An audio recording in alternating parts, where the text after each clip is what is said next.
some trouble because they with like PR and just advertising in general because they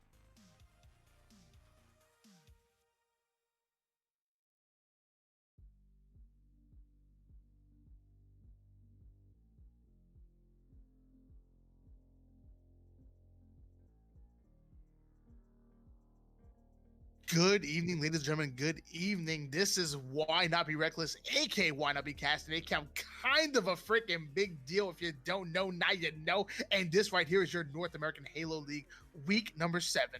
Charlie Foxtrot versus Hang'em High. The Banished versus the Flood. Are you kidding me? And I'm joined today by the one, the only, the best man, woman, child, caster, producer, Mr. Snow. Go ahead and tell him something about yourself. All right, man. Thank you so much for having me. It's exciting to be a part of the NAHL. Yeah, I'm brand new to casting. Been doing it for about 3 months for another community here at MGE. And yeah, I'm just excited to continue to get to provide these great services for all these awesome people doing awesome things with Halo. And yeah, tonight, first match of the night, Charlie Foxtrot versus Hang'em High. I'm excited to see these two teams. I brushed up a little bit on some of the players. Some of them I know, some of them I don't. And these guys, haven't done so well this season, both in 7th and 8th place. So I think they're going to be itching for a win tonight. And I think itching for a win is probably the best way to put it. Honestly, I think both of these teams have something to prove. They obviously have the talent. You have the Hang'em High squad, which is a fairly newer roster. Literally, this roster is completely different from head to toe than it was just 2 weeks ago. So I want to see how they can do. We have a Clownly, Condor, and Obnoxious as the new starters, brand new starters, including Captain Condor. They're going to be having somebody fill in by the name of ISO the One. They're gonna be that's I believe one of the reserve players to be filling in the Division 1. And obviously you have the starting lineup for Charlie Fox. You have Die Coffee, Sylvanic, Sasori, and Dream Flies. Dream Flies actually formerly of this Hang'em High squad. Die Coffee, obviously a fantastic player. Sylvanic, not one of the players that's going to jump off the screen and drop 50 a game, but one of the players that just simply knows how to play the game. No, he's one of those players you just want on your team. You can plug him, you can pick and plug him anywhere, and he will find success. Yeah, very true. And actually, of those guys, Sylvanic is one of the ones that I know the most because he played in that other league and played incredibly well. Like exactly as you said, sort of like one of the top tier players in that league, especially. And I'm assuming one of the ones in this one, not super flashy, but man, the guy knows how to play and he knows how to communicate. I don't know, though. I was just informed. I don't think he'll actually be joining us tonight. And speaking of which, that entire Charlie Foxtrot team still has to get in here. I am trying to get Die Coffee in here, who is actually an old friend of mine. Me and him used to play back in the day when Halo first came out. And he was better than me then, and I'm sure he's better than me now. So excited to see them. Try and get him in this lobby so we can get these games on the road. Yeah, I'm really excited. Obviously, we're going to be moving on to a tournament setting, a playoff, if you will, come maybe August 22nd. That we're talking about. Either way, it's going to be rounding things off. We had a fantastic season so far. Time for some more legendary casting from Why Not Be Casting. You're damn right, Cesar. I'm here. I'm here. I don't know about you, but I'm here. Yeah, I already know. Ready to go.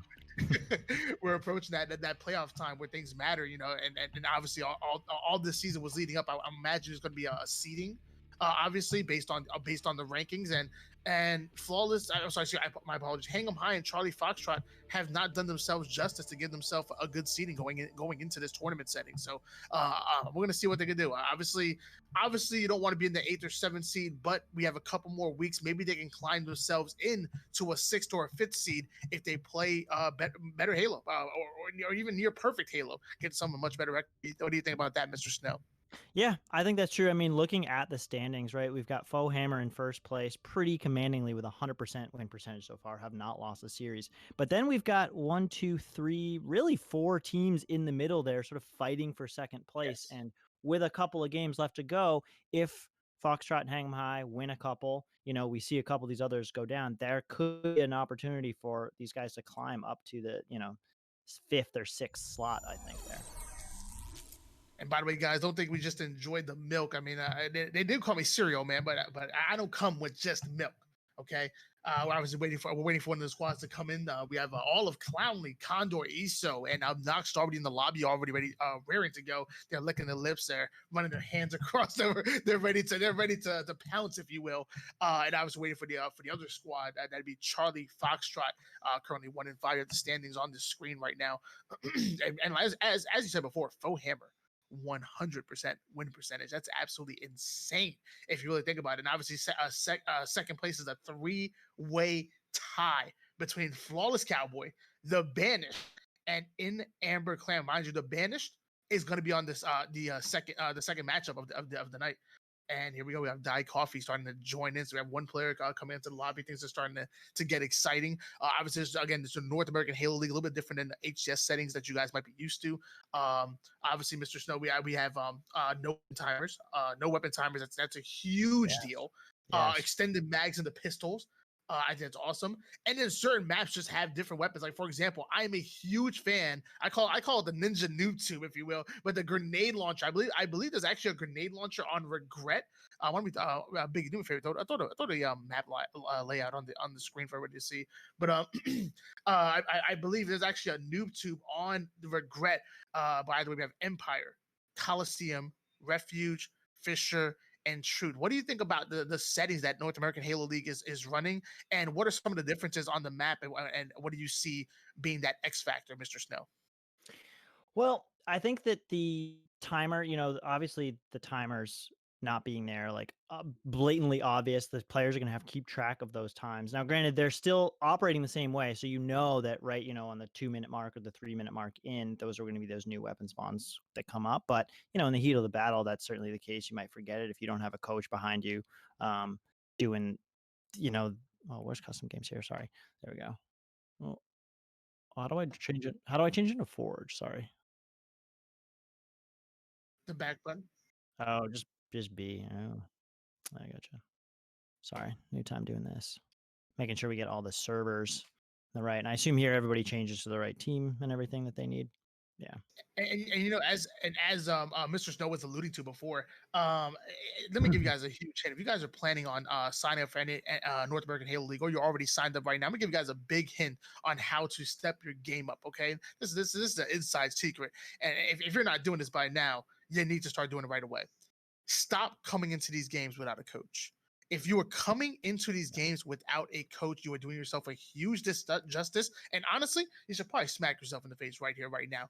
Out of all of your friends, I have about 59 players on right now and playing Halo 5 right now. You're telling me you can't get one of them to hop in a party with you. One of you guys stream on Twitch or on Mixer and just pay attention to the times. Obviously, we're not going to let coaches into the matchup on observers. That's a little bit too much information, but either way, they can watch your stream, whether you're streaming on Mixer, whether you're streaming on YouTube or streaming on Twitch, and they can call out those times. They can get ready, have a weapon timer, real simple. I mean, go into your kitchen right now, grab Amazon Alexa, and just say set a timer. You're doing yourself a huge justice, guys. You need to come into these games with a coach. It's so important, especially because Halo. This is not babying you. This is North American Halo League. We're not babying you with those timers, Snow. We're not babying these players. No, No you weapon gotta timer. pay attention. You've got to pay attention. You got to be on your game. I mean, these are high intensity games, so everyone should be playing at their A level, using all that knowledge from all that food they ate earlier that day, ready to go. Friday night Halo, especially 10 o'clock at night, prime time, in my opinion, for gaming, right in between the dead of night and the early evening. And one last thought before we get this game going. The extended mag, not something I played with before, but frequently, as I'm sure everyone knows, when you're running out of ammo as you're in a couple of gunfights trying to help your team, that's a huge issue. So having those extra bullets in that mag is going to make things happen a lot faster. You can make a lot more happen. So I'm expecting gameplay, with these settings. This is be the first time I'll be watching it. Is going to be going to be fast. It's going to be good. So as I say that, let's just jump right into this first game. Empire Strongholds. And here we go, ladies and gentlemen. Game number one, Empire Strongholds. As we said before, it's going to be all about controlling those power weapons and power ups. In this case, it's all about the power ups. We're talking about camouflage. We're talking about overshield. If you're not timing, you're probably dying. Does that rhyme? I did it right. Let's go with it. I think it works, man. You know, anytime you can bring the rhymes and the puns into it, it's always much more fun. Who we start off with, Mr. Snow? You're the guest. You're the guest of honor, if you will. Who do you want to start off with? Well, you know what? I want to start off with my good buddy Thy Coffee, who I haven't spoken to in a long time, because I think he, has improved a lot in the player since I've last seen him. So let's see what he has to do in this match. As he goes over, gets a nice grenade on a couple players. That's one shot over on blue outside. Gets a good double kill to start off the game. That's gonna be 3 dead for the blue team there. So he's now going to move bottom mid and looks like actually rotate back over to red base, sort of take his home base before electing to do much else. Let me tell you something. That was a fantastic pick. Mr. Snow, I'm going to call you Mr. Right from now on. That play that Thy Coffee made was absolutely insane. Running all the way over outside, putting pressure on that blue fan, if you will, getting the double kill, not getting the overshield, going to Pip, having the awareness to say that red was already half taken, went back there, took it. Let me tell you, Thy Coffee started off absolutely amazing. That was an amazing life. Already put 3 kills on the board. Great pick, Mr. Snow. Thank you very much. And, let's see here. What was this? Hang 'em High, though, still now leading despite that good play from Coffee. They actually have control here as bottom mid is now almost going to be taken from them as they go 3 down. And as we alluded to before, this is not the 0-win Hang 'em High squad that you guys have probably known throughout the season. I tell you, Condor, Clownly, Obnoxious, these guys are fantastic players. I mean, this team has made a huge jump. So if you guys are looking for a dark horse and X Factor team to come from behind, it's going to be this team. Because let me tell you, what started off as a last place team has quickly become a top 4 team with this roster. But as I say, that's the story, dropping a huge double kill right now. 12 to 10 lead in favor of the blue team squad, but red team's starting to gain a whole lot of momentum, Mr. Snow. Yeah, they're coming back here. Obnoxious trying to just sort of contest, try to get some help for this bottom mid. He's going to go down. A couple players from Charlie going to be down there as we go on board with Condors. Now going to hopefully try and get his team this bottom mid. They're able to snag that as, again, they sort of get some nice slays on Charlie, forcing them back sort of into the blue base, sort of switching sides, if you will.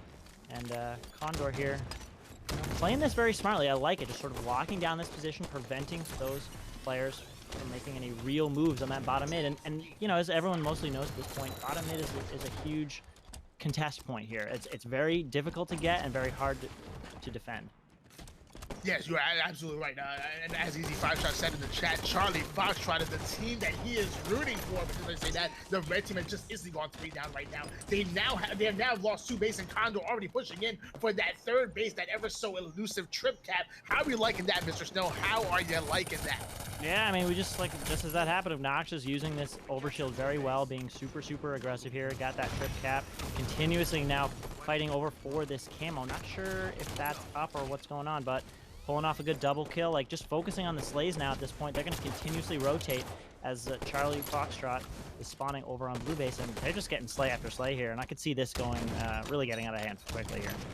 It really is. I actually just hopped on board with Esso as he makes his way, clears out the red base right now, puts some amazing damage on that second player to the red base, and here comes the cavalry. Thy Coffee doing the best he can to take it, but he can't seem to stay alive. Triple cap on the board, 8 minutes and 45 seconds, and we have a score 54-14 in favor of Hang 'em High. That scoreboard's getting pretty high. That score is getting pretty high for them. Yeah, and I'm taking a quick look at the stats here. Memorize it, struggling a little bit with only 2 kills on the board, but Condor again on the other side, struggling with 3. Yet we still see such a huge difference, and this triple cap is just still in effect. So really showing you that the slays in this are not nearly as important as the right slays and controlling this map. And right now here, first potential little opportunity for Charlie Foxer to take this base, but just look at how aggressive and the coordination between Hang 'em High just collapsing in on that red base, still holding this triple cap. I mean, I don't know why not. I think that they've run away with this. I think that this is really quite unwinnable at this point for Charlie Foxtrot, unfortunately. Yeah, and as you said before, there's about 3 players on in the lobby right now that have 3 kills or less. But there's a big difference between Condor's 3 kills and say Memorize's 2 kills. What Condor is doing, he's being efficient on that. He is all over the place, putting shots down, being where he needs to be, and playing as aggressive as possible with his team and putting down that damage. When I don't know if Memorize and Phenom are doing the exact same things that Condor is doing at 94 to 14 lead. So clearly they're not. Obviously, sorry, trying to take that red base, but just to say that blue team's already out-rotated them, and that's gonna be the game. At 97, they have not gotten to a hill in time.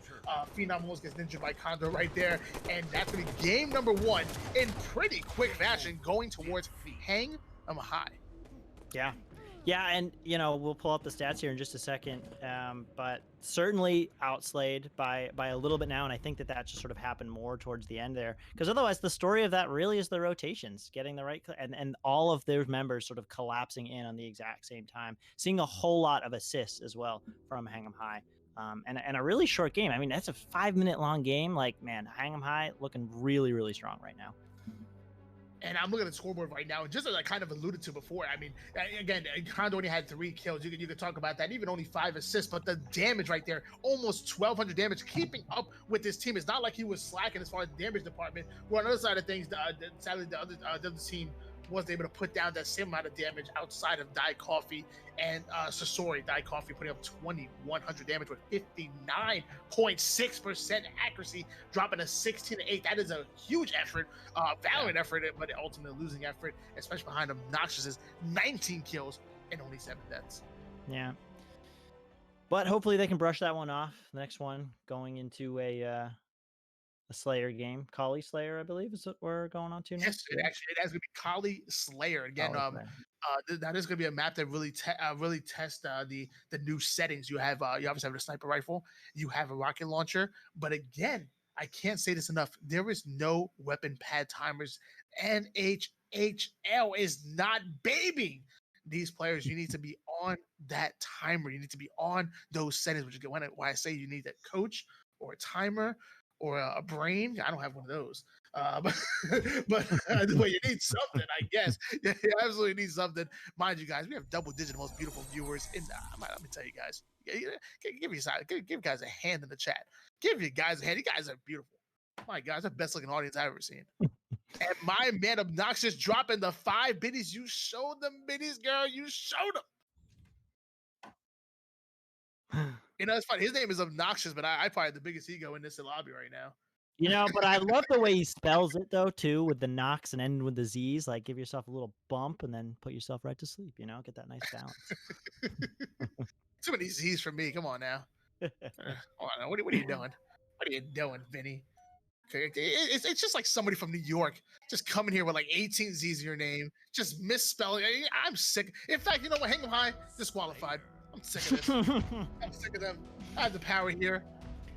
Well, they certainly got to be feeling pretty hot off that one. Now, you know, we got Rockets and Sniper. Rocket's going to be on a 2-minute timer. Sniper's on a 3. So same as in the regular, but you know, now of course, like you said, they've got to keep track of that. So we'll see what happens. As we're starting off here again with Die Coffee. Quickly gets naded out as you know, his team goes 4 dead right off the start, and this does not look good for them.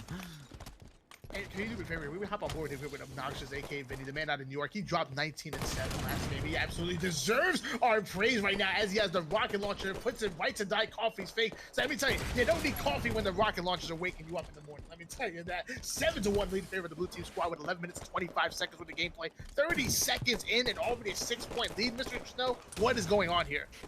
I mean, I like what Obnoxious did there. Even though he had the Rockets, he didn't go in all guns blazing. He waited for his team. He waited for that support. And I think that's just the story here. You know, if you're always catching players in a 2v1 and slaying out, and then they can force and push in those other players who are now going to be down in numbers, like, that's how you get a 10-2 lead to start off the game.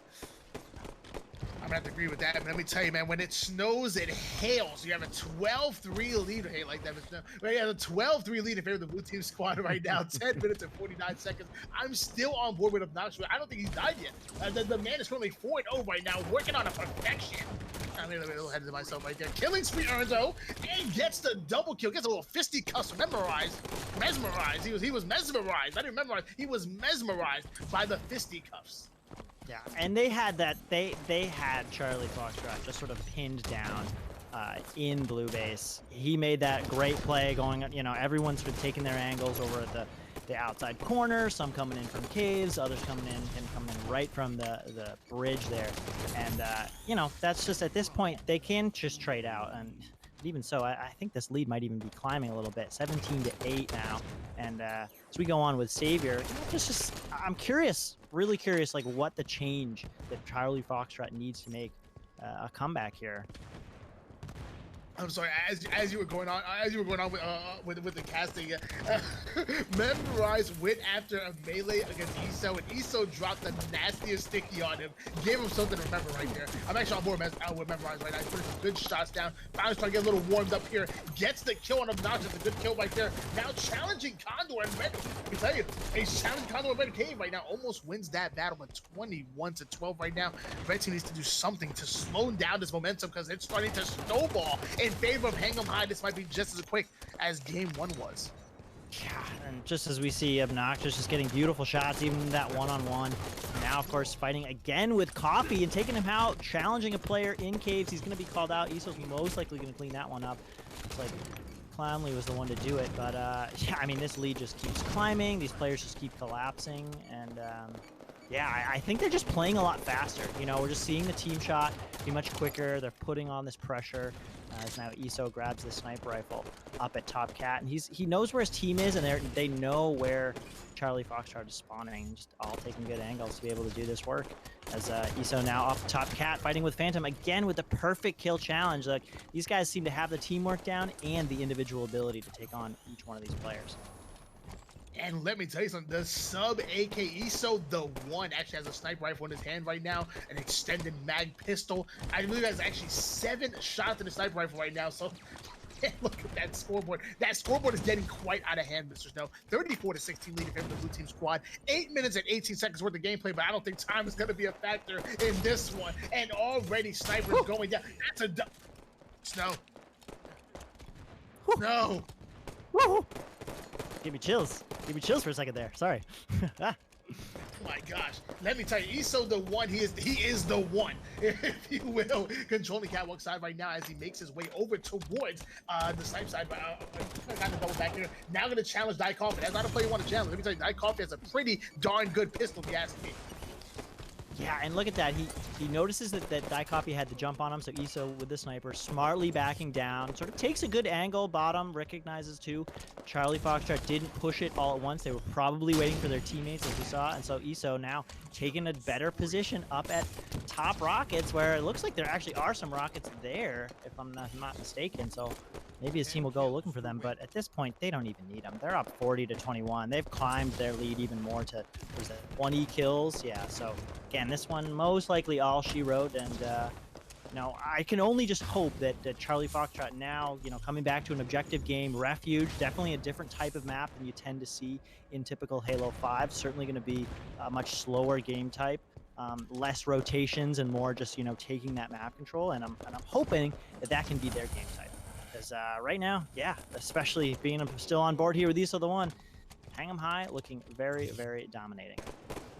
And that's the word, dude. It's a dominant fashion that they're beating them in right now. It's absolutely quite insane. These are the ones playing absolutely lights out. 47-25 lead in favor of the blue team squad. They've just gone 2 down, but it's crazy because they're 2 down right now. Red team has momentum, and it still feels like the map is in favor of blue team. I don't even understand. Even when they're down in numbers, it still feels like they're in control right now. Either way, 6 minutes 23 seconds worth of gameplay. Blue team only needs 3 more kills to go on the board, and we're gonna be thinking about game number 3 and what might be a possible sweep. If you are a fan of Charlie Foxtrot, this is not what you want to see. This is not what you want to see. Yeah, and they were, who was it? Hang 'em High was down, full of players right there, and we saw members of Charlie Foxtrot not exactly push where they needed to go to kill the other two. And in Halo 5, when you get a couple players down, you could be like, all right, where are the others? Let's push them fast, let's kill them out and continue that slaying momentum. And that's what more or less Hang 'em High did to Charlie Foxtrot. We just needed to see it happen in the other direction. But that one finishing up 50-29. Checking out the stats real quick. Why don't you give those a breakdown while I get this next game set up? Yeah, there you have it, folks. Obviously, the blue team has dropped the 50th kill on the board, 50 to 29 in 6 minutes and 20 seconds in a Slayer. This is D1, Yu-Gi-Oh! Tools D1. So 6 minutes, 20 seconds, all it actually took for Hang'em High to make quick work of Charlie Foxtrot. Look at that, 15 and 8 come out of Noxus with 7 assists, 2,100 damage. But I don't know if that's much to say because Condor, 12 kills, 10 assists, and 2,358 damage on the side of things. You have Sasori doing the best he can, 12 and 13, 1,922 damage come out of Sasori. That's not bad. That's not bad. But Memorize having a bounce back game right there, dropping 8 kills, ultimately losing effort. But I like the fact he bounced back, and he obviously had a really rough game 1. And is this the right refuge? This is a much different looking refuge than I'm used to. Am I going crazy? Maybe I'm just going crazy. I'm sorry. It's probably just me. Probably just look different on my screen. I apologize. All right, let's say the reverse sweep says easy 5 shot. Yeah, that's right, easy 5. You picked Charlie Foxtrot to begin with, and I think you put a lot of pressure on them. I don't think they're ready. I don't think they're ready, Mr. Harvin.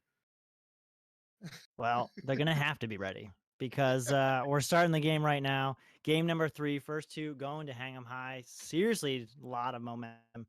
But yeah, I mean, come on, Charlie Foxtrot, you guys got this. Hopefully, you're warm now.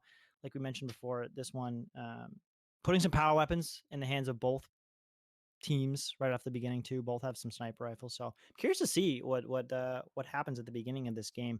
Refuge has always been one of my weakest maps, personally in this style, just because of how map control it is and sort of like out in the open. But you know, for Halo fans who are actually good at Halo, this is one of their favorites, and it plays so well. It's why it was brought back, I believe, from Halo 3, maybe even Halo 2. And so we've got rockets bottom mid as well. Yeah. My man Shirty dropping a huge follow. Are you kidding me? That's what I'm talking about, Shirty. That is what I'm talking about. I like you a whole lot better now. I like to begin with. Now I like you 60% before. Now 99%. 1% more if you talk in the chat. Say hi to me. There you go. How do you get in these? Let me tell you how do you get in these. My man Mark Owns Your Face gonna drop a Discord link in here. You can also follow us on Twitter, twitter.com/NAHL_Halo. But hop in that Discord, hop in that Twitter, and do some things. I'm gonna start casting. I'm hired to cast here, right? You're hired to do everything, really, Tony. Yeah. Clowney right now already taking out the flag. The Wall Street like player distracted him, and you have the assault. Is there an issue here? It looks like coffee. Ground pounds. I need you to end this, Mr. Snow. Yeah, there's ground pounds. There's assault rifles. I like it. I say we let it go. Oh, there's assault rifles. Yeah, my mistake. I say we keep it going. If y'all don't want to play assault rifles, you don't like competitive Halo. Let me tell you, we got to go back to the grassroots of competitive Halo 5, which had assault rifles, full radar, Spartan charges, takes up Pound Town. Was that okay? Back it all the way out. Yeah. Was that because I've got the bookmark ones there? So just a glitch in the game, I'm being told. So. Look, guys, this is Halo 5. If you didn't expect milk, you came to the wrong place. I'll go to Forge. Gotcha. Awesome.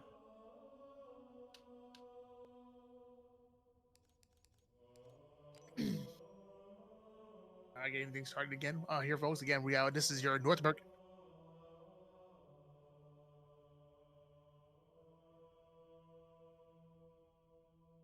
Gotcha. Yep, I hear that.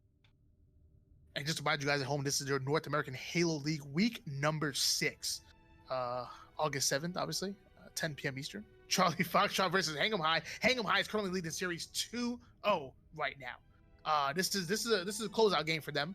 Obviously, you have Charlie Foxtrot trying to do the best they can to possibly hit him with a reverse sweep.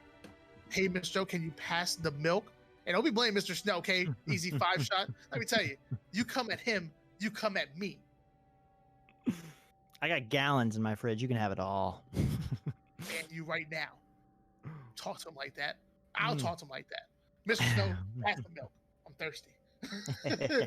And we have to set the party to invite only. My man, I'm exclusive. Just joined the lobby. No. Hopefully. Wait, there should only be 11 players max in here. Did somebody lag out? All right, I'm gonna end this real quick. Kind of show you running here, Mr. Snow. Apparently not a very good one. Sorry, everybody. Well, he's not in here. No, we're okay. He's not in here. I'll allow it.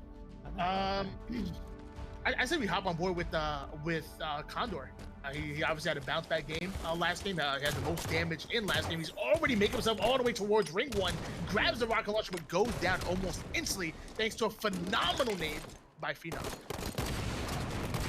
Yeah, a little bit of a friendly nade there from Clownly, excuse me, now controlling ring two, getting some nice shots on Phantom. Gonna finish off that kill.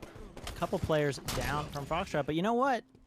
Just as I say that, I was hoping that was going to be the opportunity for Foxtrot to sort of even the playing field, but it's like, fortunately, they do have a little bit of map control, but still forced to spawn back in their base as they went 3 down. Now on with Obnoxious, who has the sniper rifle. Playing it nice and slow here. Getting a kill on Savior, trying to protect his teammate, getting a nice little clean double kill there. Nice slow and steady wins the race, and I think that's, what the map is all about. Oh my goodness. Obnoxious is absolutely going off with that sniper rifle. You know it's dangerous. Oh my gosh, another one. Yeah, another one. Call him DJ Khaled, another one. You know it's deadly when he has the sniper rifle on his opponent's carbine. He's feeling confident. There was no pressure on him. There is no way to allow somebody on your carbine with a sniper rifle and not put pressure on him. Charlie Foxtrot, you guys need to be more aware. There needs to be a call out there. There's no reason why you should have that double, but you're just 4 down, so I know it's kind of hard to put shots down. 1-0 lead in favor of the blue team squad with 10 minutes 36 seconds with the gameplay.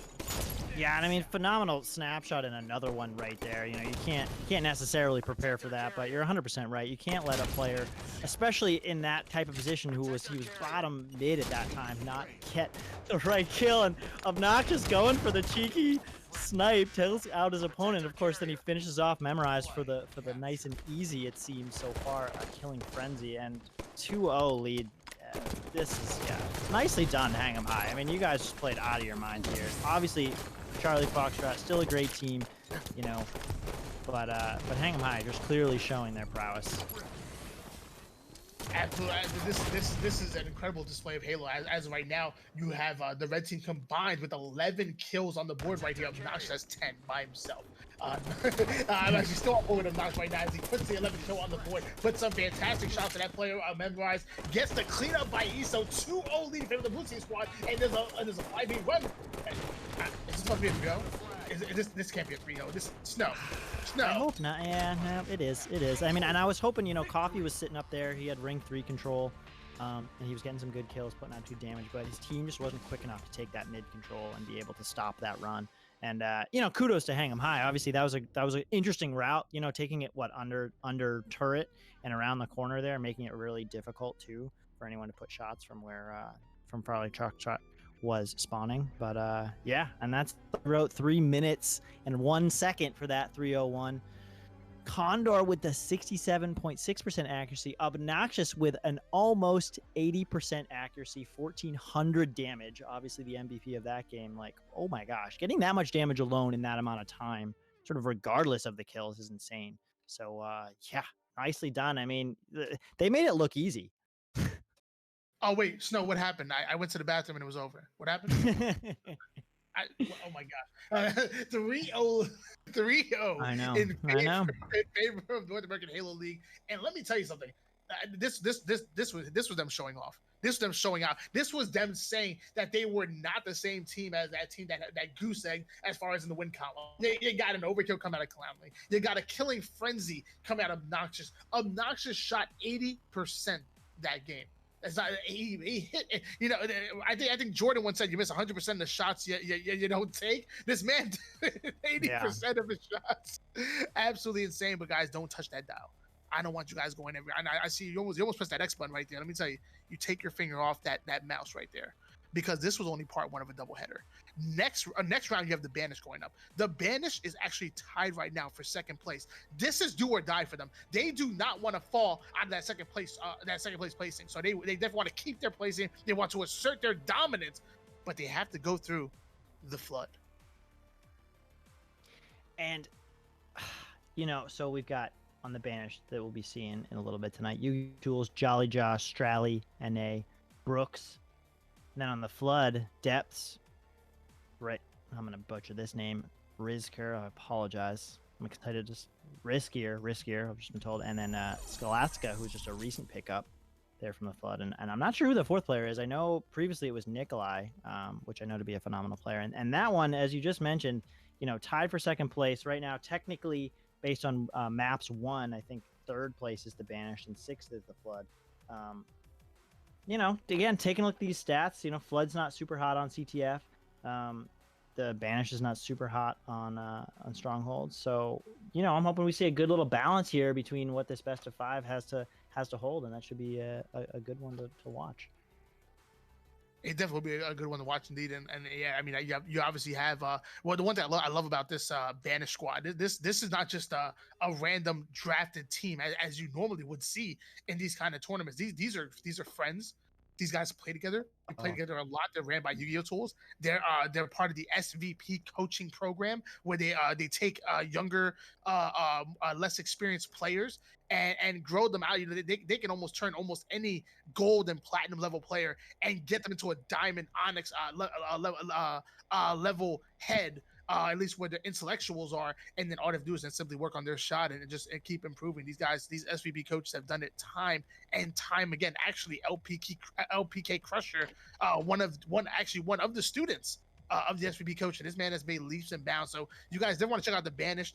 This is a strong team, tied for second place, smart players, great players, and also can teach you a thing or two. We're gonna be going on to a short break, but again, I promise you guys, if you touch that dial, I won't let you back in. Don't go anywhere. I'll be in the chat making some noise. Send us to break, Biggie.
Good evening, ladies and gentlemen. Good evening again. Once again, this is Why Not Be Reckless, aka Why Not Be Casting, aka I'm kind of a freaking big deal. If you don't know, now you know. And this is your North American Halo League Week 7 matchup number 2. We have the Banished versus the Flood. But not before we get into that, I got a special guest for you guys.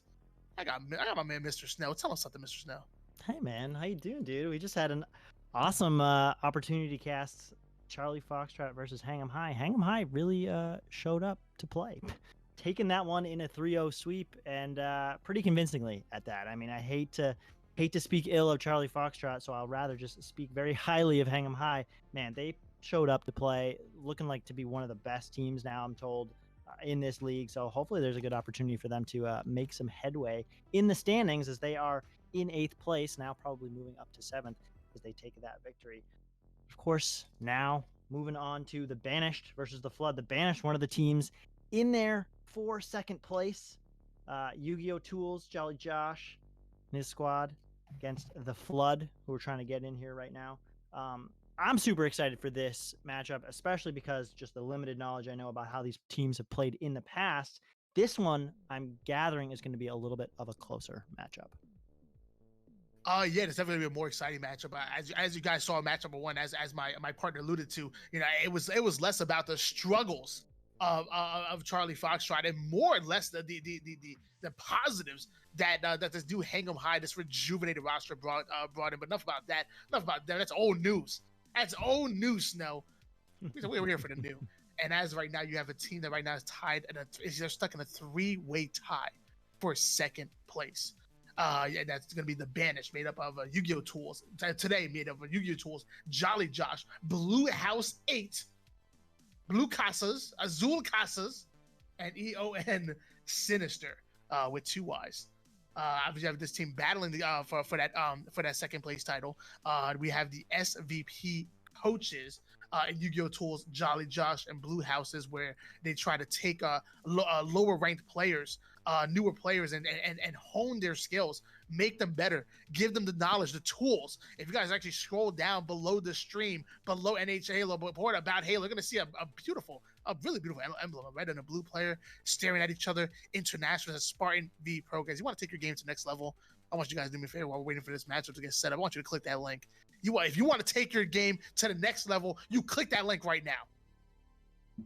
Yeah, and that's, you know, in thinking about Halo, and, you know, we're all getting ready for Infinite. You know, we all know, all of us watching this now are diehard fans, right? We're super excited about Halo. We have been for a while. But of course, you know, we'd love to see the community grow and get bigger. But what's really nice about it being so small, is that there's opportunities like with that program, like with all the other many communities you can become a part of, to like build those friendships, to try and get better at this game, especially in preparation for Eminent. Because as we know, there's things going to be, you know, your skills are going to translate over. So take advantage of that, right? Take advantage of all these awesome people who are better at the game than you. And even as a better player, take advantage of being able to teach someone who's maybe not quite as good at you. You will be surprised how much better of a player you can become when you start to recognize, you know, the things that you do that maybe you just do completely subconsciously now at this point, having to explain them to somebody else. Then, you know, you take that to your gameplay and you're doing that things, but then you start to, you know, meta yourself a little bit and think about like, okay,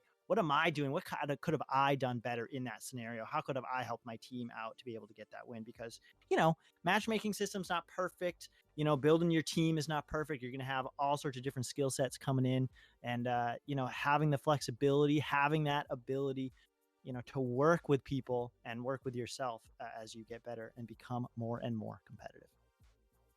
And yeah, absolutely, and it's all about getting better together. Whether it's you working on yourself, trying to get better yourself, doing that film review, taking your own personal games to another level, or just sharing the knowledge that you have. A lot of players, again, so many players have this abundance of knowledge to that they could be sharing with some of the. Oh my gosh, message deleted. Come on now, mod. The Streamlabs is out of control. But they would be sharing that wealth of knowledge to the up and coming players, and they should. If you have a talent and you don't share it, you're just selfish, and I don't like you. Yeah, man, share the love, right? You got to share the love, right? What? Selfishness should not be a part of this. if you help others get better, you yourself will get better. Plus, you build great community, you build great teams, you build great friendships. Like, let's all get better at this game, right? And mind you guys, we have the map series layout on the board right now. You have Plaza, Strongholds, Truth Slayer, Coliseum Flag, Eden Ball, and Regret Slayer. Starting things off in game number 1 is gonna be Plaza Strongholds. Obviously, you have the Overshield coming up every 2 minutes after pickup. You have the sniper rifle set on a 3-minute timer with no weapon pad timers. Again, I can't say enough. We do not baby you. If you don't come with a coach, if you don't come with a timer, if you don't come with a brain, you will fail. You better make sure you're on the board, on track of that sniper rifle, because I promise you, your opponent will be. No. Yeah, exactly. And well, all right, let's get this game started off. Last little bit before I mentioned it, I think briefly, either the beginning of this or the end of the last stream. This is going to be a good matchup here because the Yes. Banished record so far with Strongholds is 1-3, and the Floods record on CTF is 1-4. So I'm expecting there to be this not to be a 3-0 sweep. So Really? this one I think in favor of the Flood, but yeah, we'll see how it turns out. I find that to be so surprising because when I think of Strongholds and I think of the likes of Yu-Gi-Oh! Tools and Jolly Josh and Blue Houses, the brains and that they bring to the table, I think Strongholds their bread and butter. I don't know that personally, but I feel like the way they're able to out-rotate, be objective efficient, be objective aggressive as well, especially Yu-Gi-Oh! Tools. And if there's a ball on the ground, he's flying forward, 4 up, 4 down, don't matter. But either way, we're starting on board here with the depths.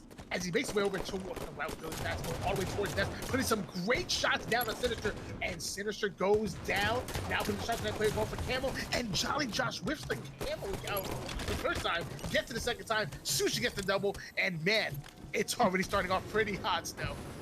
Yeah, agreed. Interesting play there by D-Dev, sort of playing it very well, staying alive, testing that Camo, a little bit of a missed grab by that red player, but now you see D-Dep's just like taking this good position over at the light rifle, now going to top gold as his team's going to get on the board, and he's just like waiting to look at Josh, who's over at top, top pit.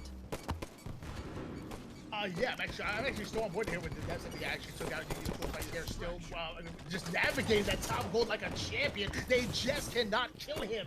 He's like Matt Hardy back in the day, just all over the top ropes.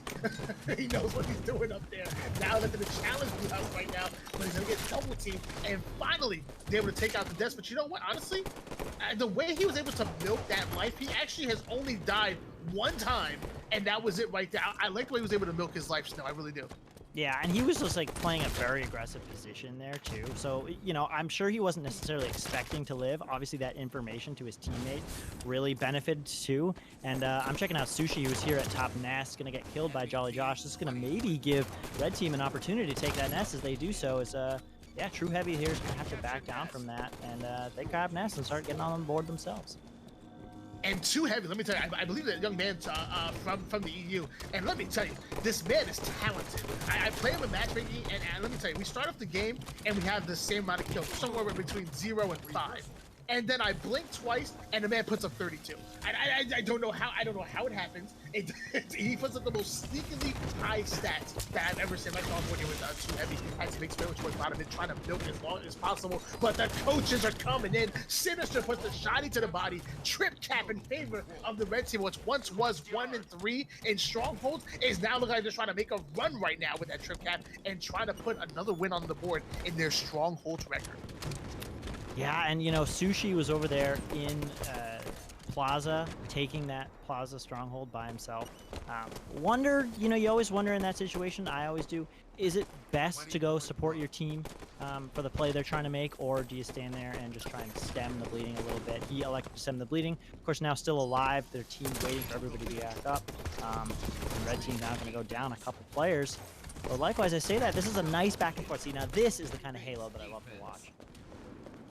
Absolutely. I actually just watched Sinister go down with the shotgun and the camouflage, making good use of it, but ends up going down. 28-22 lead in favor of the red team squad. 8 minutes and 58 seconds with the gameplay. I'm hopping on board here. Back with Sinister as he gets into another battle, but gets taken out this time. 31-22 for the red team. How do you like that stuff? Yeah, I don't know if I like that play or not necessarily. Looks like now we've got a couple players down from red team. D-Depths and his buddy trying to take the spot of mid. Looks like he's gonna do it and get that triple cap. So yeah, again, in favor here of D-Depths and his blood there on. Yeah, apologies for me not completely knowing all these players and teams and everything. Just getting used to it here and working around this, you know, stair area. I forget, sorry, soda stairs. Yeah, zoning out. Red team. He's gonna go down. We'll see. We'll see.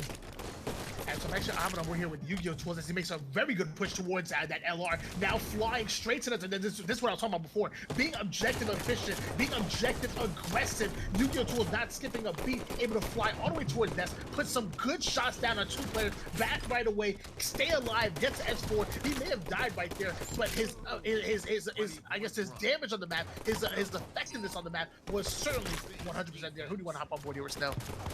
All right, I want to hop on here with Jolly Josh just hanging around top dip. He's going to make a play. Looks like Invis is about to pop up in a minute. If not, it already did. And he's going to go over, rotate through Nest. As 1 player dead for each team. Not entirely sure. One thing I really am always curious about is like where the callouts are coming from and what they're trying to do. So Jolly Josh now trying to lock down this Nest position. In Nest, for strongholds, I find that this to be the one you always want to go to whenever you're down. This is sort of like the anchor position that you want to take. And now we see Jolly Josh just sort of playing this well as he's being pushed very, very hard from the Flood. And he's going to dip out of there, going to give that one up, play his life a little bit. Hopefully some teammates can come help him out, though he's been alone for such a long time here. I really wonder what his team is doing. Yeah, great job for the situation awareness to be able to back down, go towards bottom nest, catch a different angle, try to isolate one individual battle. Ultimately, Scholastica got the better of him right there. And hold on now, blue team is now 2 down right now. Red team's trying to make a little bit of a run here. They're down right now in points, 59-37 in favor of the blue team Juan. But a lot of momentum started going in their side right now. I'm on board with blue houses as he's controlling top goal, and here comes the cavalry pushing up towards Nest. And he's going to get a nice slay there in Tide Plaza. Now going to look outside over towards that Nest area. Going to try and clean up Scholastic. He's going to do so with almost a perfect. Knows these players are over at Nest. He's playing this very cautiously, though. His team over at the ramp, cafe ramp, as he's now still putting pressure on this Nest. Would have liked to see sort of a collapse in on that position. As you know, they still do have control, but I don't know. I still think in this case, Flood is going to make a good run here in a minute.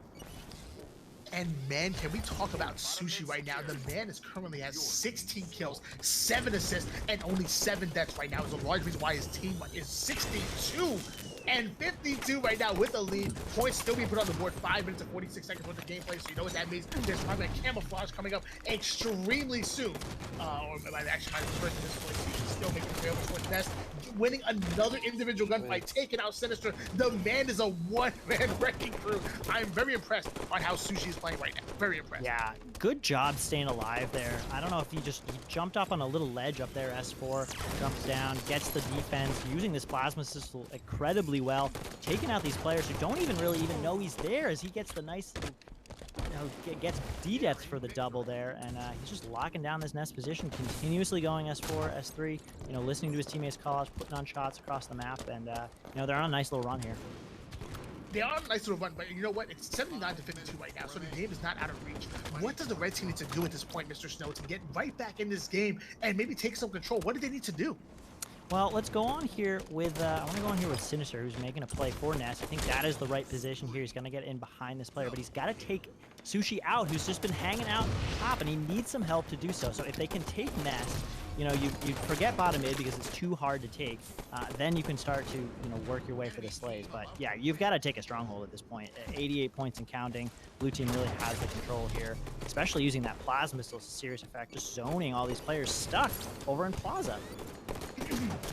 absolutely. I'm actually looking at the scoreboard right now, and every player on the blue team squad is actually currently in double digits and has been for quite some time now. Jolly just getting a very good call on depths. Now challenging Sushi right here, going for the double. Can get the double. That might help. It's 94 to 54, so it's not over until she sings, if you will. The Red Team can easily make a comeback, especially on a game type as Snowball, if you will, as Strongholds. You like that Snowball? I know you like that, Snow. I know you like that.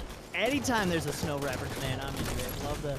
Love the weather, love the season of winter, and my middle name is Snow, and that's where my name comes from. But look at here, getting back to the game, nice triple cap. So this started all from a nice double from Yu-Gi-Oh! Tools as they were over and able to do exactly that, grab that next position. Now they have this triple kill. It's exactly what they need, but they gotta continuously play perfect Halo here, collapse in on these players, and now I think it's a Slayer game. The same as we saw in the Strongholds game earlier today. You know, if you can keep up the pressure and keep up the momentum and continuously, you know, take 2-to-1 kills here, you know, pressure the opponent, then yeah, they're bringing this right back. And look at this, the triple cap. I mean, 83 to 94. Like this is a close game here. As I'm on board, Jolly Josh gets a nice kill on Sushi. He's just sort of trying to lock down this bottom mid position, getting good kills and a nice double there on D-Depths.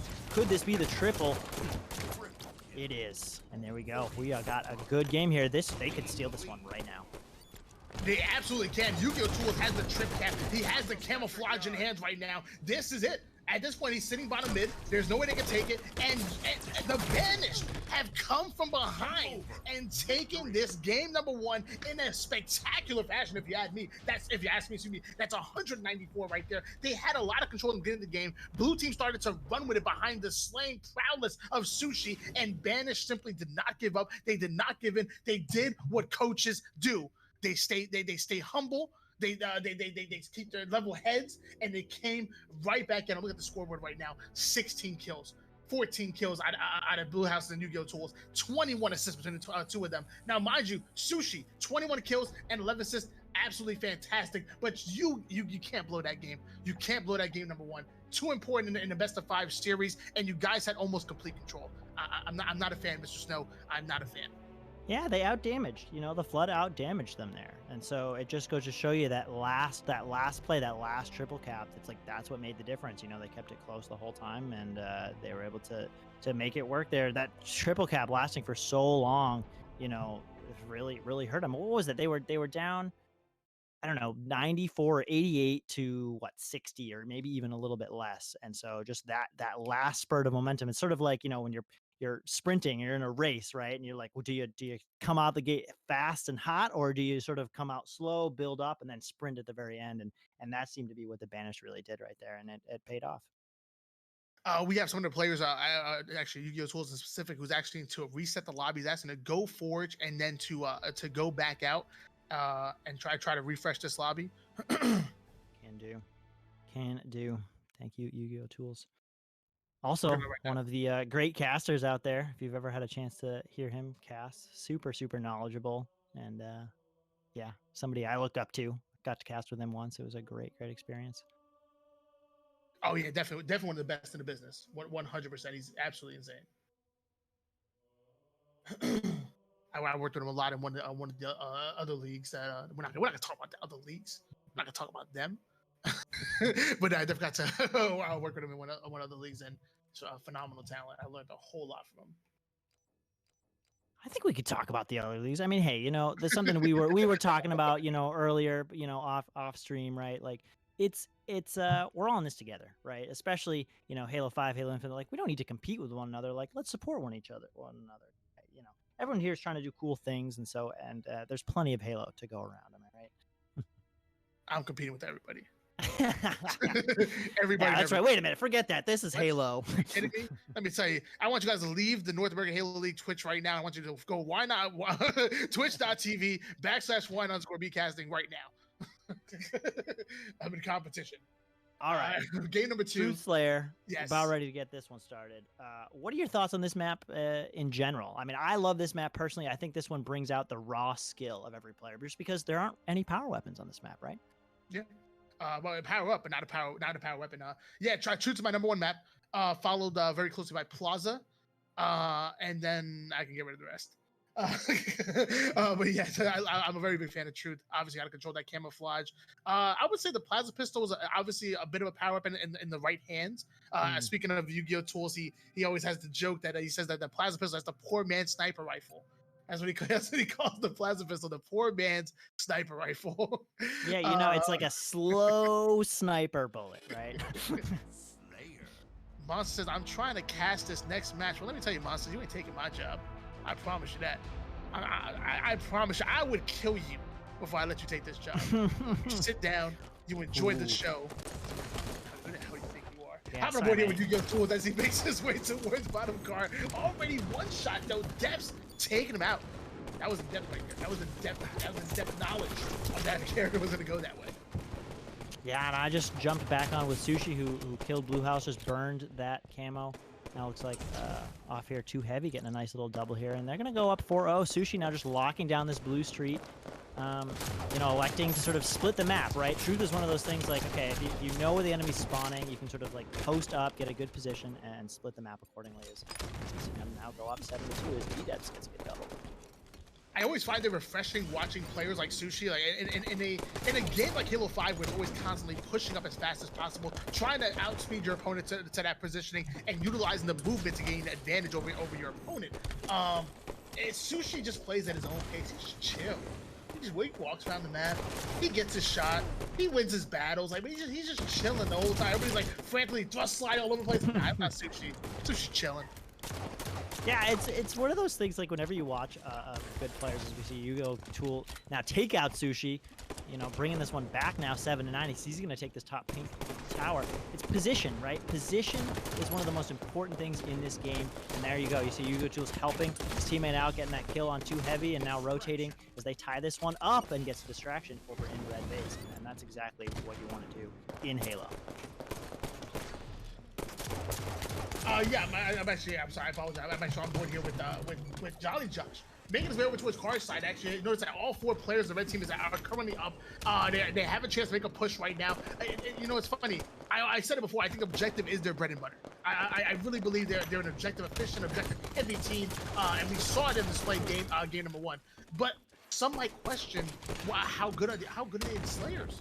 And can they compete with the best of them? Obviously have that number 2 spot for a reason.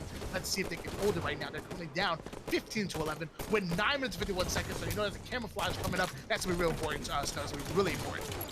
Yeah, as you see these players setting up, we got Yu-Gi-Oh! Tools who's gonna grab that at the 9:43 mark. I'm sure they'll be keeping track of when that one comes back around. And see what he does with this. He's going to go top mid. Obviously, you can do that because you're in mid. He's going to probably call out with these couple players over on the car side. And now he's going to decide which angle he wants to go take.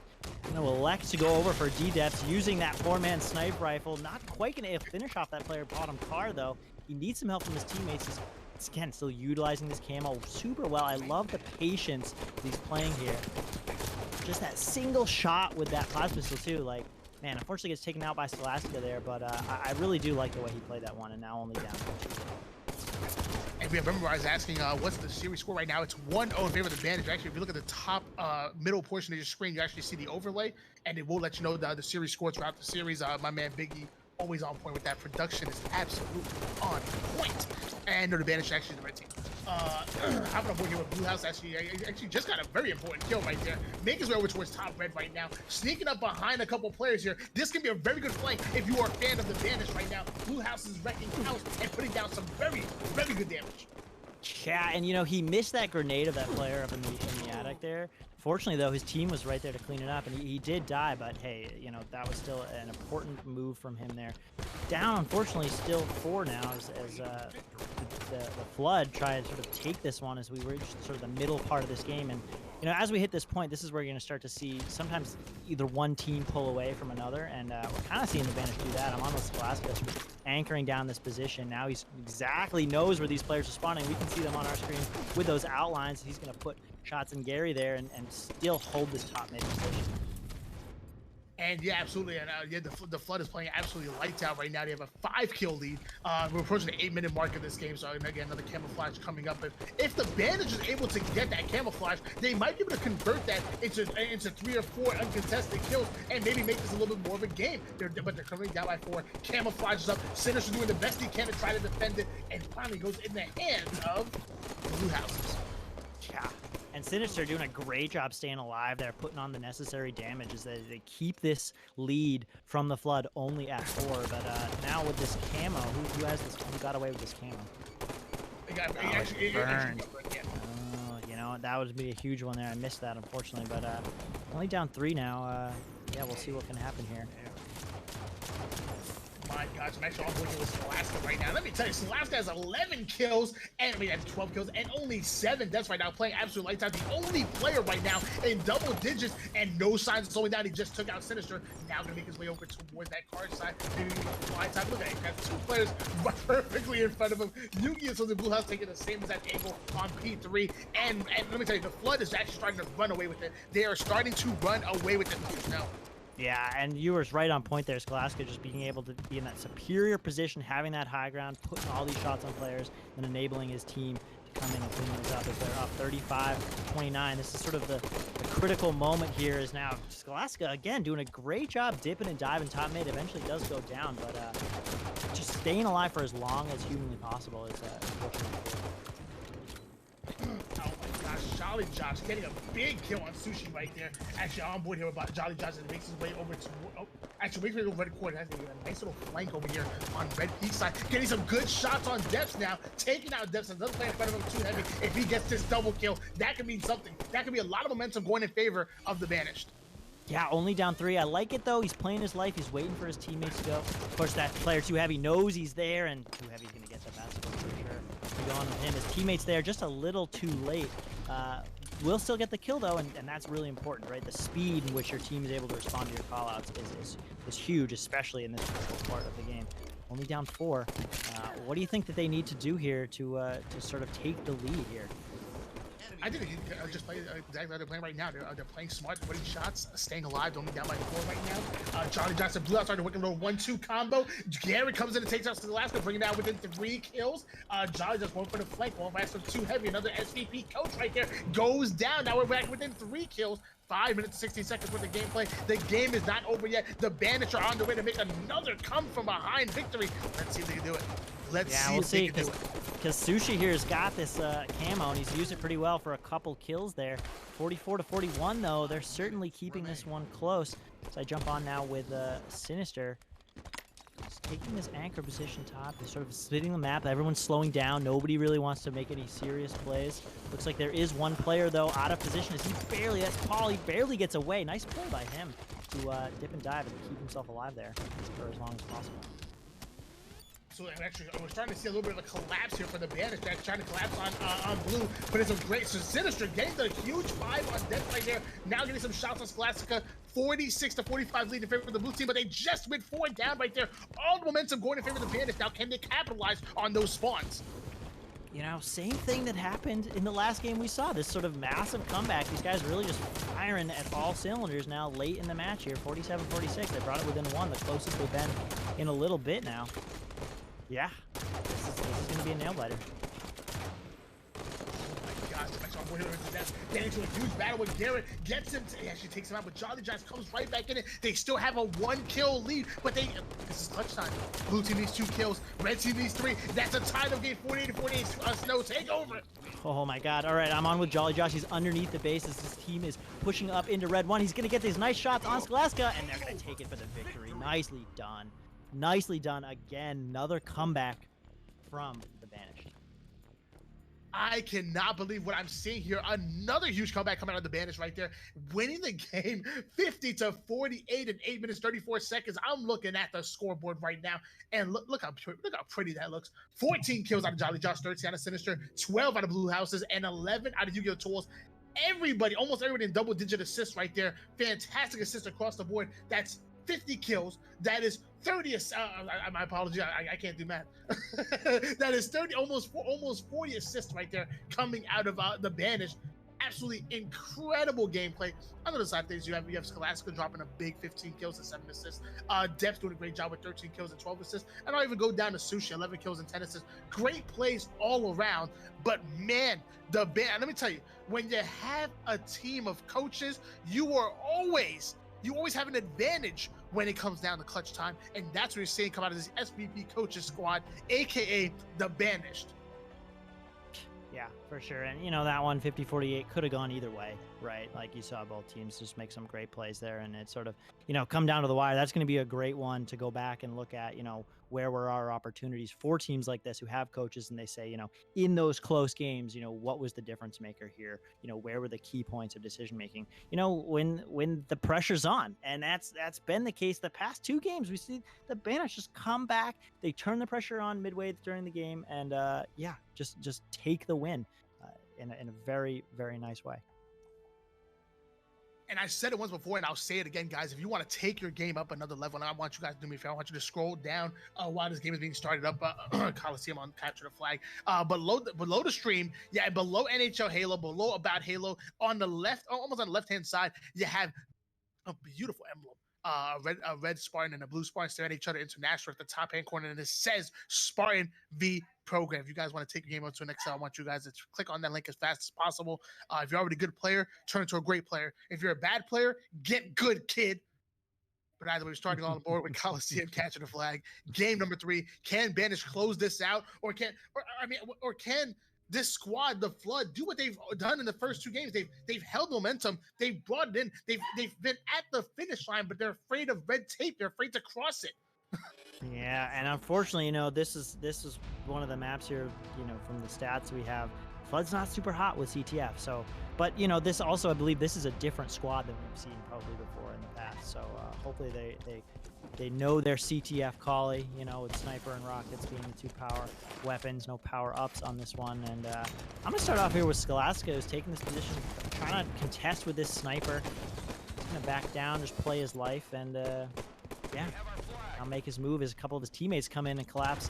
But look at this, a really quick flag grab from red team going bottom trenches. It's Yu-Gi-Oh! Tools. He's just going to get that flag very, very far. Scholastica just barely not able to get the kill, and he does so, but that flag is more or less at the base. Thankfully, Scholastica's there for the return. He's going to play very aggressively, and that's going to probably be a bad flag. And I've said it before, and I'll say it again. This squad, this Banished squad, is absolutely incredible. They are objective efficient. They are objective aggressive. I'm loving what this team brings to the table, especially on the objective side of things. And look at that teamwork come in.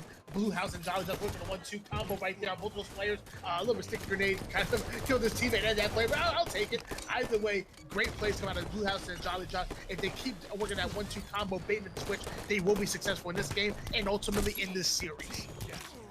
And you see that just sort of Yu-Gi-Oh! Tools and his buddy, yeah, just holding down, preventing those blue players from moving at all into their base, and that's what they need to do. Still tied 0-0, and yeah, it shows both teams playing both aggressive and defensive when they need to. Absolutely, I'm actually having on board here with Too Heavy as he makes his way over towards the red elbow. I don't know if his teammates are too heavy for him to carry right now. Great kill coming out of Too Heavy right now. Working this red elbow, here comes the cavalry. Once that one call out goes down, the rest of the team go. God bless. Too Heavy just wins that battle against Jolly Josh right there. That was an incredible battle. Wins another one against Blue Houses. Too Heavy again. One of the better slayers in the game. I've said it before. The man just creepingly puts up stats, and he's darn good at it. Yeah, and that was huge right there. That's what enabled this flag grab. Of course, now he's going to leave it to his teammates to sort of finish that one off as D-Depths and him are going to double jump on this re, and that might be a flag cap for them to start this game off. It might be a flag cap indeed. You're actually starting to see the flag being pulled. That player actually spawning on red cave. I don't know if they were blocking that red elbow spawn. It might have been a little bit of a blunder right there. 9 minutes, 36 seconds with the gameplay. We've seen a lot of flags being pulled, but none being capped right now. Jolly just going to see what he can do to make his team jolly by getting that flag all the way towards the 50% portion of the map.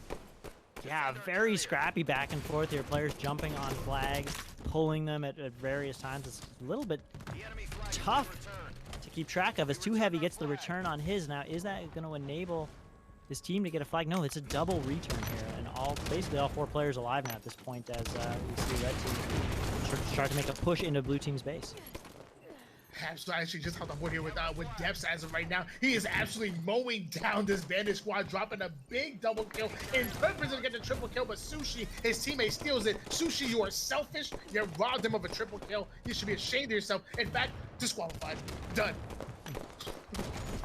No, but that was a good play by them, right? You know, D-Depth sort of putting that pressure on, this flag being run. They didn't lose their composure. Now getting the nice double as he holds this sniper rifle. And that's going to be a return for his team, as now he's going to look to be a bit more aggressive, jumping on here on the bridge. Goes for the no-scope, not quite hitting it, but it's going to stay alive. Top Cat in this power position. But look at that, the player who got him jumping now from top mid down to bottom mid. Jolly Josh is going to take the carbine and maybe be a little bit aggressive on his own side. So I'm actually on board here with Jolly Josh right now. He trades in that carbine for a sniper rifle. Just a slight upgrade, if you ask me. Takes out Sushi with that pistol right there. 8 minutes and 5 seconds with the gameplay. Still on board here with Jolly Josh. The carbine is one of my favorite weapons in the game, but there's no doubt that the sniper rifle is definitely an upgrade. Doing a great job of controlling this red DMR side of things. Almost finding a head right there. Gee, that time he's reloading that gun. What's going on here, Snell? What's going on here? Seriously, I mean, you know, it's funny too. I'm thinking, you know, as I'm seeing this sort of more pressure now being put on the sniper side, Jolly Josh missing some sniper shots. Of course, gonna sort of burn it there, make sure the enemy can't get it, as D-Depth is preventing this flag from being run. But you know, it's been curious how like sort of the different pushes have happened on either side, snipe side versus trench side, because typically, you know, when I play this game, I always go snipe side. I never go trenches, and you know, we see blue team just put in their first flag cap by basically stealing that from underneath them and going through trenches really, really quickly. Absolutely, that was a great flag run coming out of the blue team squad right there, putting the first cap on the board. But I mean, it's been known before for this Flood to get an early lead, but then blow it at the end. Let's see if this time they can hold that lead, put a point on the series board. Because I promise you, there's no more chances. If they lose another game, they are out of the series, and the Bandits will be taking your number 2 spot at least for this week. Yeah, so true. And the way these teams have been playing so far, like I wouldn't put either of them out of, well, of course, giving the advantage as the game gets later and later, you know, into the Banish side of things, just considering, you know, how the past 2 games have gone. On here still with Jolly Josh doing a really good job staying alive, running his life so well, taking these good angles, now has help from his team, as yeah, they're gonna get these kills. He's gonna keep this top cat position as sort of trying to play both offense and defense at the same exact time. Absolutely, and on the next life, when Jolly Josh goes down, I want to hop on board with 2 heavy. Oh my gosh, Jolly Josh putting the Depths on that black screen. Enjoy that for the next 7 seconds, and think about what you've done, Depths. Think about it. Oh my gosh, Jolly Josh is an animal. Putting some more great shots on Sushi. Dude, if there's an MVP for this life right here, God, Jolly Josh has been so effective right now. Now going to challenge 2. That's not a play you want to challenge. Snow, that's not a play you want to do. If he wins this battle, God bless. Not quite. Sushi's able to clean him up, but you know, there was a good opportunity when one of the members of the Flood, Slaska, committed suicide, and Jolly Josh just holding down that sniper side. They were able to get life out of that, so I think it's well worth it now. Of course, the Banish being a little bit more defensive. Yu-Gi-Oh tools here with the sniper rifle, going to go over to red outside, as he's going to look over to where all the action's happening on that snipe side. Absolutely, I'm actually on board here with Yu-Gi-Oh tools with the sniper rifle in hand, make his way over towards the red rocket rim. He's gonna start seeing some pressure on top rockets right about now, but it doesn't matter. The man's a professional, putting some great shot down, staying alive, still has 4 shots of the sniper rifle left, and we have a tie of game, ladies and gentlemen. 5 minutes 7 seconds worth of gameplay. Let's see who's gonna take this first lead. We can go in a tie. That's possible. We get a tie. Yeah. We could. Yu-Gi-Oh Tool is doing a really good job rotating with this sniper. I like the way he's played that, like sort of equally aggressive and cautious. Because Sushi getting the nice double there is now on board with him with the sniper, playing a little bit defensive on his end. But yeah, from Yu-Gi-Oh Tools, just recognizing he no longer had that support he needed over on the rocket side and moving over the sniper. Didn't quite work out for them in that favor, but hey, they got the flagpole a little bit. You know, they made a play. They made a play indeed. I'm actually on board here. Oh my gosh, there's another flag being run here. That's Blue House is running a faster. Look at like Conley out there running that flag. Gets it all the way over to his respective elbow. Now, if the red team is slay out, they can possibly cap this flag in, but they need good slays. This is what we call pivotals in this business. You gotta win your pips. You can put up 40 kills a game and still lose all your pivotal battles and lose the game for your team. Yeah, exactly. And that was a good play by Scholastica there. He just almost prevented it, but he needed a little bit more support to prevent that second flag cap from going in here. So we hit the 4-minute mark. There's still plenty of time left in here, but of course we go to 3 caps here. And if the Banish gets one more good play, this flag can be run very, very fast if you juggle it right across the map. And so any sort of missteps from the Flood, and they're out of it because they're sort of on their legs here, on their last legs here, down 0-2 in the series. And let me tell you something, the Flood has done such a good job of, I almost got a nasty stick for the depths, almost getting that beautiful stick, but the Flood has done such a great job of starting off games so well. Like they start off 1-0, then somehow let the Banish come back and tie up the game. Now getting a 1 kill, they almost getting that third cap in. The Flood needs to take that same energy that they have in the beginning of the game and put it throughout the entire game, turn it into a full series. And it looks like they're starting to do that now. Yu-Gi-Oh! Tool's getting a good double. Sushi sort of trying to zone up here as they're making a really, really hard push for this flag. Not quite getting a pill, and Sushi killing himself with that grenade. As now I jump back over to Blue House, who's fighting with a couple of players. That's a good trade there on the snipe side.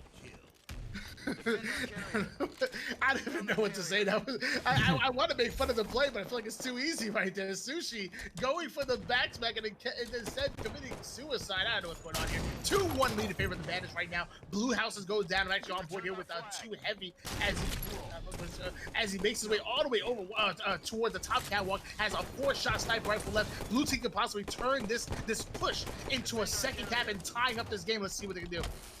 Yeah, let's hope so. Still sticking on with 2 heavies. I like this, taking that position in the red cave side. Now he's going to rotate back up to sniper as his team's moving this flag along, sort of, trying his best to support it at each leg of its journey that it needs to make. Trying to get some no-scopes here, zoning as a couple players from the Banish are trying to make this happen as he grabs the flag, pushes that a little bit more forward. 2 minutes left. It's a close one. Oh my gosh, Sinister going in. He got the touch, he got the recove, and now Sinister has an opportunity to get this flag over toward the 50% portion of the map. Gets it all the way to me somehow. Oh my gosh, it just falls. Flag's not dead. It's still alive. It's definitely still alive. Yeah, huge play by Sinister there. They're just getting that flag so close, the Flood was, and he just snagged it out from underneath him. Now, of course, a couple players down, and this could be it right here. Yu-Gi-Oh! Tool's about to put this one in. Misses the grab real quick, but fortunately there was no Flood player there to stop him, and they'll take that one. 3-1. They'll take the series 3-0. I mean, he had to add a little suspense to it, that was on purpose. He wanted to give the fans a little something right there, get a little suspenseful, and that's a 3-0 series lead in favor of the Banished. They may be called the Banished, but they actually made the blue team disappear. I can't believe what they were able to do. They obviously were tied for second place. Some might have questioned them before, but let me tell you, if you did, you now know that they are the real deal. The Banished is a team to watch out for. Let me tell you, they may not have that first place spot, but I promise you, they're going into this tournament playoff finals, and they're going to be ready. They're going to be making a run, and they might end up winning this. And this is a squad. This is a squad ran by Yu-Gi-Oh! Tools that picked his friends, his coworkers, his SVP coaches, and stuck with his roster as long as possible, while everybody else is making changes and try to make upgrades to their squad and try to make their team as best as possible. Not the Banished. The Banished are sticking to their guns, gaining chemistry, gaining experience, and I'm loving what they're bringing to the table. Yeah. And your point about, being your friends, playing with your friends, building that synergy with a team, super, super valuable, right? You don't even think about sometimes how the more you play with somebody, the more you get used to how their play style is, and the more you're able to sort of like join forces and be on the same page. You're able to react to things so much quicker. And in that match, specifically in this whole thing, every one of these players can really step up to the plate, make amazing plays. They can also step up to the plate and just make the necessary play. push to a location to zone a player, stay alive for as long as possible, prevent those like small little things from happening to allow your team to come and make a better position or recover if you're down a player. And, you know, we saw the recovery happen from the Banished every single game this one. They were down in the beginning of these games and they come back and take them in the very close, 100 to 94 strongholds, 50 to 48 Slayer, and then just now in the 3-1 capture the flag. Absolutely, and man, let me tell you, I'm loving what I saw from the Banish. I can't say it enough. I mean, it's literally insane. You have Yu-Gi-Oh tools, a caster, coach, player. You have Jolly Josh, Sinister, which I believe is subbing in for this D1 squad.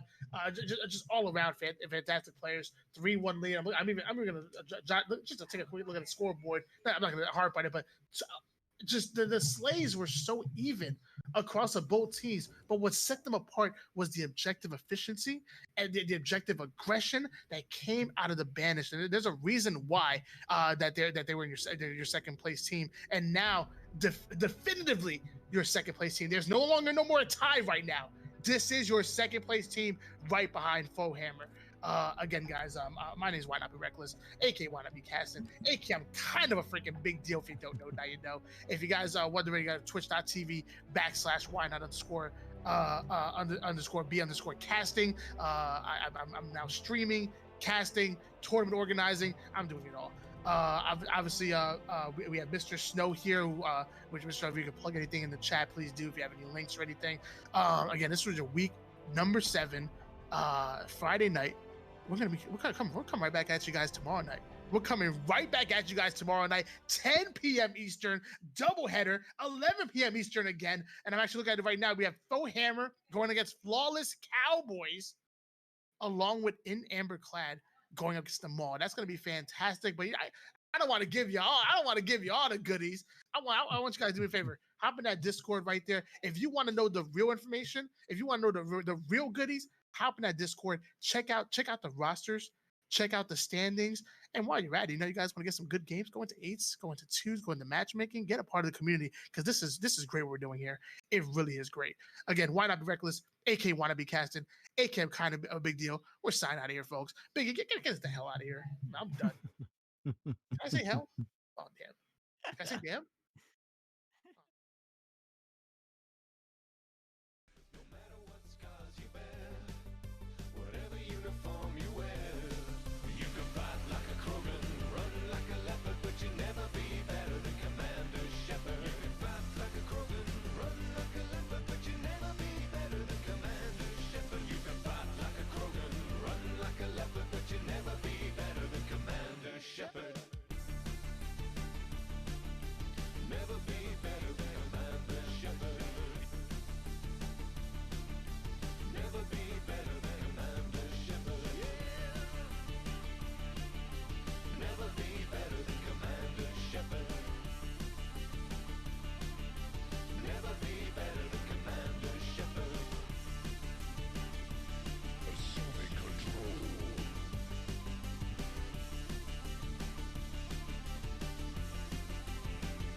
getting colder, time and terror block out the sun.